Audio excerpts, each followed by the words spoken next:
This is your second MXGP season. Compared to last year, well, at least you're still at the races, and you're building each GP, it looks like.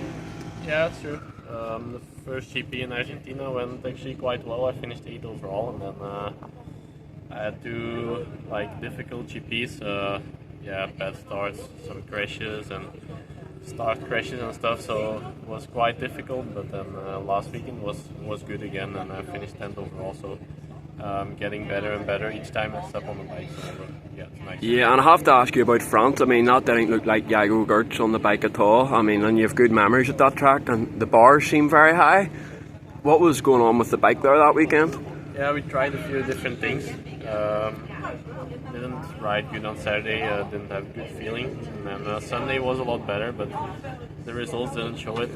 In the second race, I was actually almost last in the start, and I came back I was already in 12th after 20 minutes, and then I missed the gear and crashed on the jump, so that was a bit of a shame because the riding was going much better again. And you're also on the new frame. How does that feel compared to the old frame? Do you feel okay on it, or still improvements to be made? Yeah, now I'm feeling good on the bike. It was just quite difficult to set up in the beginning because it's a completely different bike than 250, so you need to be really precise with everything, and it's a bit more difficult to get everything set up in the good direction like you want to ride. And obviously at Redbud, when you made your first 450 race, you were unbelievable that weekend. How different is the bike that you're racing now compared to that bike? Because you looked unbelievably comfortable that weekend. Yeah, that was a bit easier because we had the same frame on the 250 as on the 450. Right, okay. So actually it was just the engine that was different, and the rest was quite similar. So that was more easy, and I felt comfortable immediately on that bike. And now we had to search a bit in the beginning to get everything set up because it was a new bike for me also. And then now everything is fine, and looking forward to the race this weekend. And before the Dutch Masters, I think you went back to a stock bike pretty much, but you seem to have a good weekend in the Dutch Masters, so maybe going back to basics helped a little bit. Yeah, I didn't go to a stock bike, but sort of setup. We changed a lot of quite a lot, and it was much better.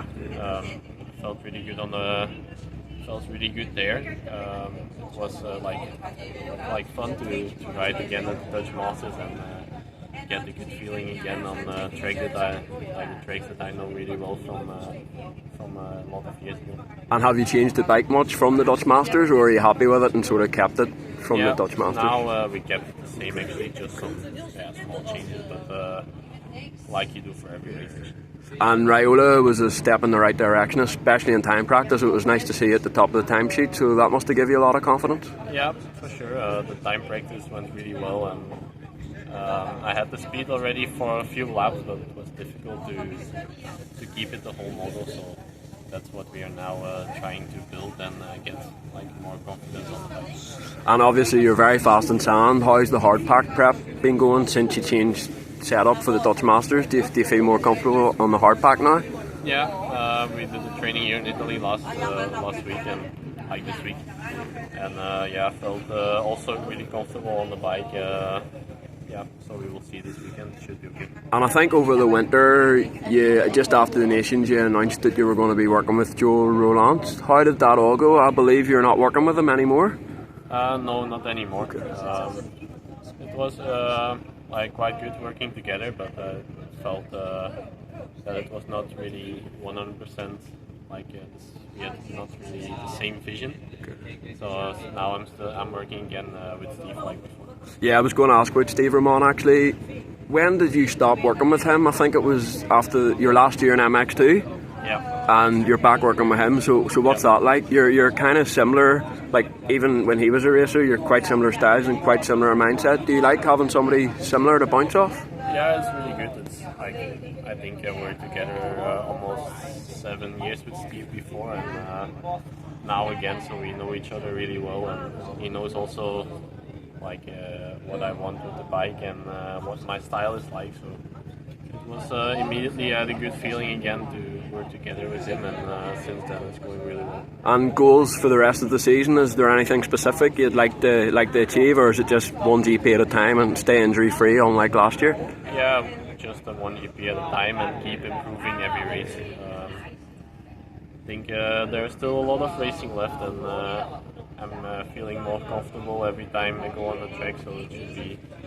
I think we can keep building and get better every weekend. And obviously last year you didn't race that many GPs and you were nowhere near 100%, so you probably couldn't comment too much on the level.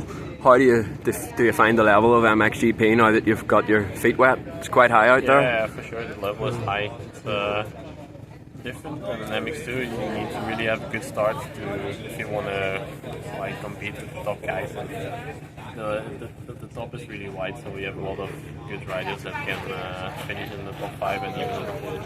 And I feel like starts maybe haven't been your strongest area this year. Is that something you're working on? Because if you can get away in the top 5 and follow the guys in front of you, you should be able to learn and pick things up from them. Yeah, I went.